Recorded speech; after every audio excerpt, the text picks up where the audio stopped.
بسم الله الرحمن الرحيم الحمد لله رب العالمين والصلاة والسلام على أشرف الأنبياء والمرسلين نبينا محمد وعلى آله وصحبه أجمعين أما بعد.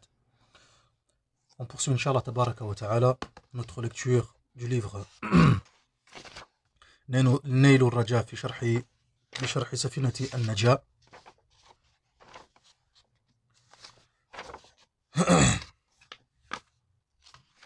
du Cheikh al-Allama الفقيه سالم بن عبد الله بن سمير الحضرمي الشافعي رحمة الله عليه رحمة واسعة avec le شرح du Cheikh Ahmed bin Omar ibn Awad al-Shatri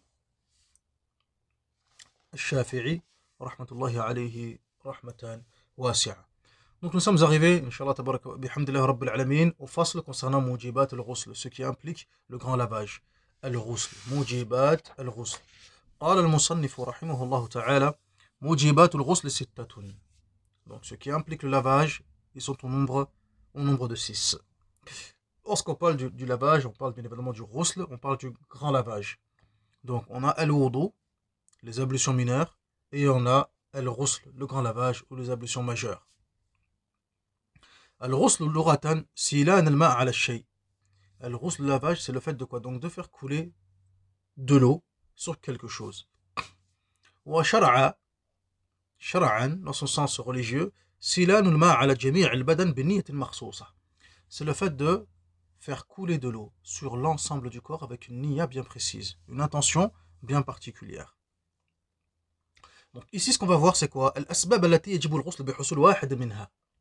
C'est que ici on va voir les causes, barakallahu fik, les causes qui impliquent nécessairement un grand lavage. Ils sont au nombre de 6. ثلاثة تشترك فيها الرجال ثلاثة تشترك فيها الرجال والنساء وثلاثة تختص بها النساء. Donc il y a 3 éléments, donc 6 causes. 3 choses concernent aussi bien les hommes et les femmes, et 3 choses qui concernent uniquement les femmes.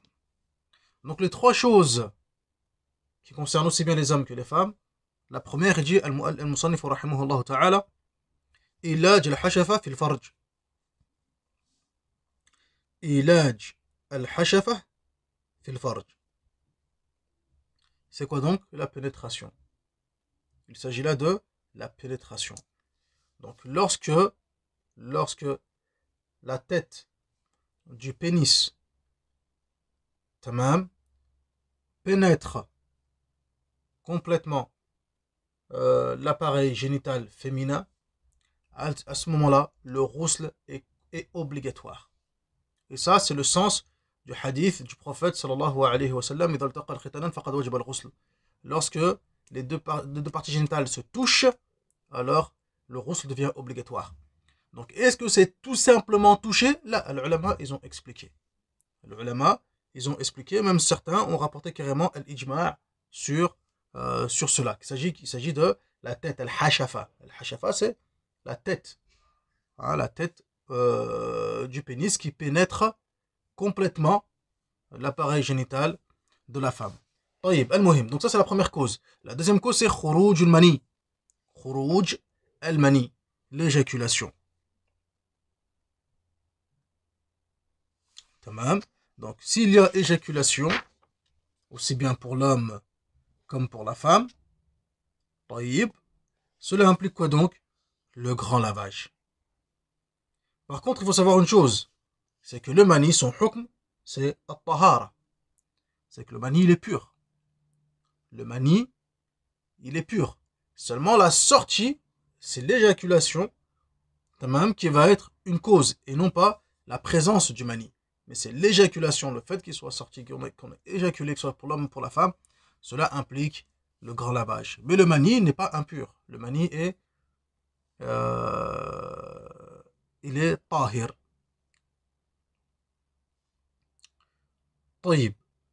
ثم قال والموت, et la mort. ثم قال الموت. جيد.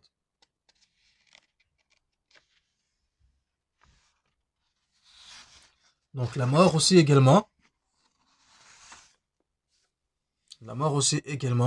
implique le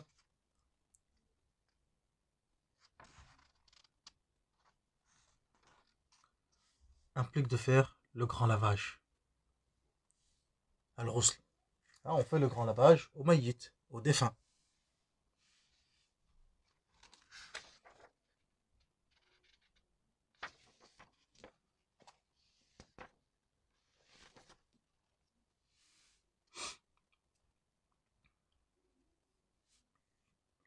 Et ceci concerne bien évidemment celui qui n'est pas mort, celui qui n'est pas mort martyr.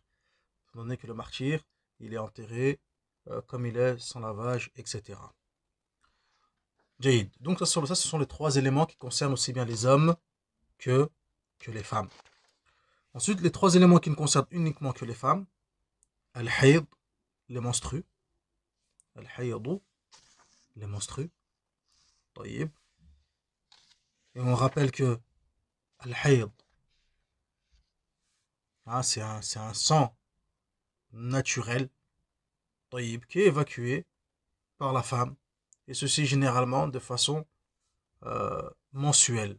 Taïb, tous les mois ça lui arrive. Aqalluhu yawm wa layla. Le minimum c'est un jour et une nuit. Et son maximum, taïb, et son maximum, comme disent les ulama, 15 yawm. C'est 15 jours. C'est 15 jours. طيب.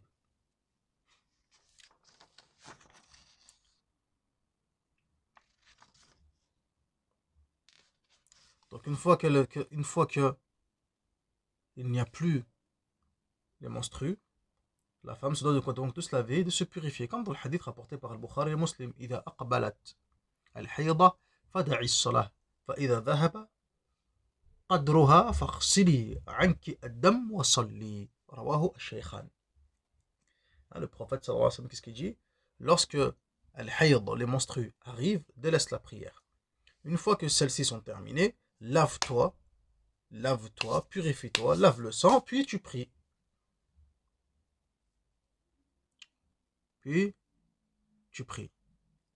طيب وهكذا.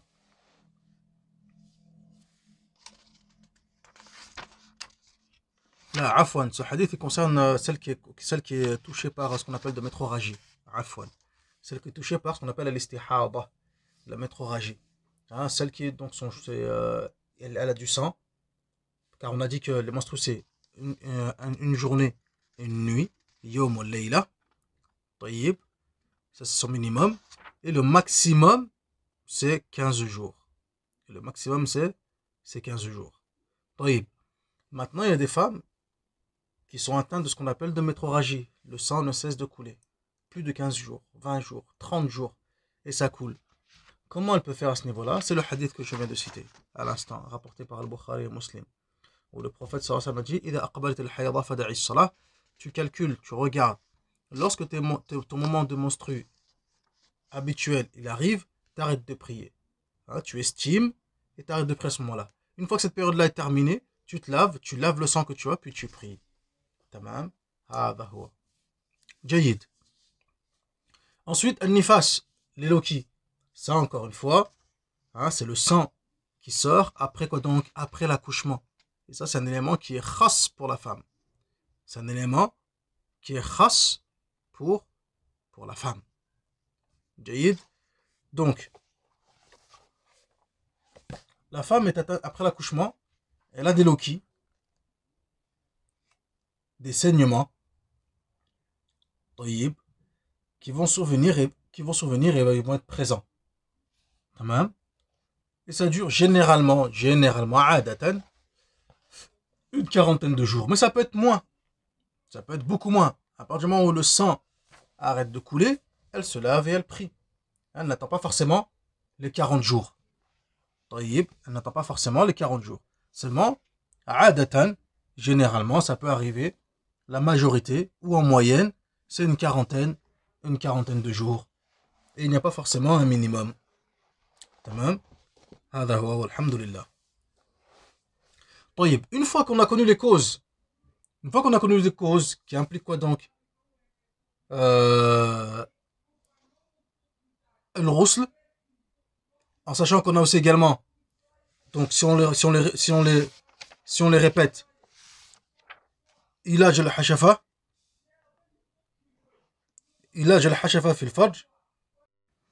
Donc, la pénétration, on l'a déjà vu en détail ce qu'on entendait par la pénétration, éjaculation, jaïd. Ensuite, la mort, ça concerne les hommes et les femmes. Ensuite, pour les femmes, les menstrues, les loki, donc le saignement après l'accouchement, et également al-wilada, l'accouchement, al-wilada. Tamam. Donc, lorsqu'il y a accouchement, même une fausse couche, même autre, etc., cela implique les loki. Cela implique le rousle, même s'il n'y a pas de saignement ni rien. Le simple fait qu'il y a eu al-wilada, accouchement, etc., taïb, même une fausse couche ou autre, etc., cela implique, quoi donc, le grand lavage, al-rousl. Une fois qu'on a vu toutes ces causes, tous ces asbab et tout, etc., il est intéressant de voir quoi donc, eh ben, ce qui est obligatoire de faire pendant le rousl, furoud al-rousl, ou bien arkan al-rousl. عند الشافعية, on a vu qu'il n'y a pas de différence entre arkan ou al-furoud. جيد, il n'y a pas de différence. Et ça, on le verra, Inch'Allah, tabaraka wa ta'ala, في الدرس القادم بإذن الله عز وجل. والحمد لله رب العالمين. وصل اللهم على نبينا محمد وعلى آله وصحبه أجمعين. سبحانك اللهم وبحمدك أشهد أن لا إله إلا أنت أستغفرك وأتوب إليك.